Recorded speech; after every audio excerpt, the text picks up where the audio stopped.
President Trump and his summit with Vladimir Putin, and while on the world stage with Putin standing right beside him, President Trump was asked, who do you believe more, Russia or your own U.S. intelligence officials? And it was how the president answered that question that sent shockwaves around the world, the president clearly appearing to choose Putin. The question came after their face-to-face meeting just days after the U.S. indicted 12 Russian intelligence officials by name for systematically targeting hundreds of Americans working with the DNC or with Hillary Clinton's campaign. The president and Putin just themselves meeting for 2 hours, longer than expected. Only their translators were right there in the room with them. Tonight, what did they discuss, and what Vladimir Putin was asked as well? Does he have compromising material on President Trump? ABC's Terry Moran leading us off tonight right here in Helsinki.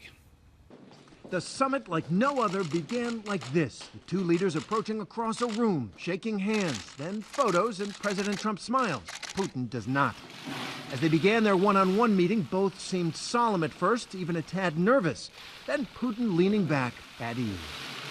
The president spoke. It's great to be with you. And then they were alone for more than 2 hours. Later, the press conference with Putin standing right there. An American reporter asked Trump about Russia's attack on our elections. Mr. President, you tweeted this morning that it's U.S. foolishness, stupidity, and the Mueller probe that is responsible for the decline in U.S. relations with Russia. Do you hold Russia at all accountable for anything in particular? Yes, I do. I hold both countries responsible. I think that the United States has been foolish. I think we've all been foolish, and I think we're all to blame. I think that the probe is a disaster for our country. I think it's kept us apart. It's kept us separated. There was no collusion at all. Everybody knows it. People are being brought out to the fore.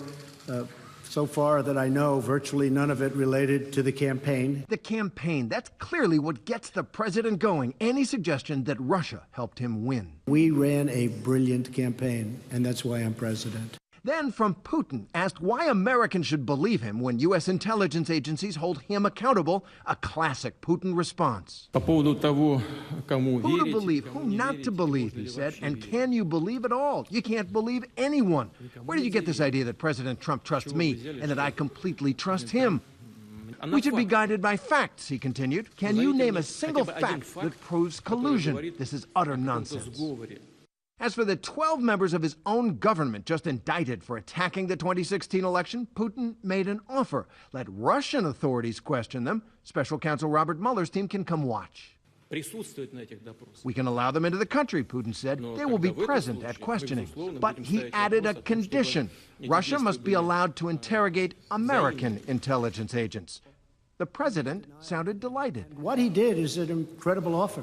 He offered to have the people working on the case come and work with their investigators with respect to the 12 people. I think that's an incredible offer. Okay? Thank you. Finally, President Trump was asked to choose. Who does he believe, Putin or his own intelligence agencies? President Putin denied having anything to do with the election interference in 2016.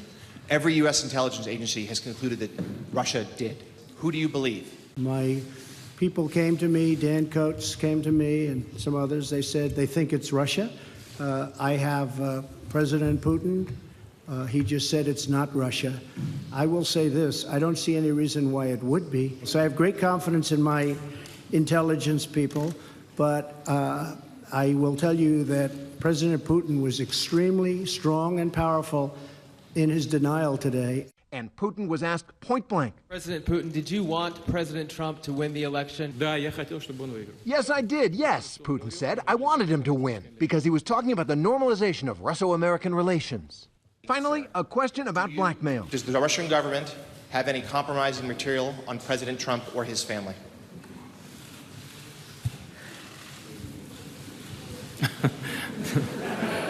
Putin brusquely waved off the question by saying only that he personally hasn't known Trump for very long.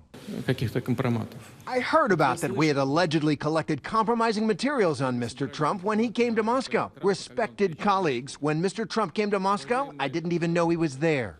As for President Trump, he laughed it all off, but then ended the press conference with a tirade denouncing the FBI agent Peter Strzok, who forcefully defended the collusion investigation before Congress last week. It was a disgrace to our country, and you would say that was a total witch hunt. Thank you very much, everybody. Thank you. Terry Moran right here with us in Helsinki tonight. And Terry, President Trump and Vladimir Putin, of course, meeting behind closed doors for 2 hours, as we said, with just their translators. Will we ever get a readout of what was said in that room? No, David, not a formal readout systematically covering the topics discussed. The two leaders did outline what their talks were about, but we won't know the details. And you know, Terry, a question on how this is really being seen, not just at home, but really around the world. I wanted to show everyone at home tonight. This was the BBC today, and here was the headline. It says, Trump sides with Russia against FBI. What kind of message, Terry, does this send around the world? The message, David, is that the world needs to adjust to a hard fact of life, that this president has decided to shift American foreign policy decidedly away from the traditional allies, the Western democracies, and get closer to Moscow and the Kremlin.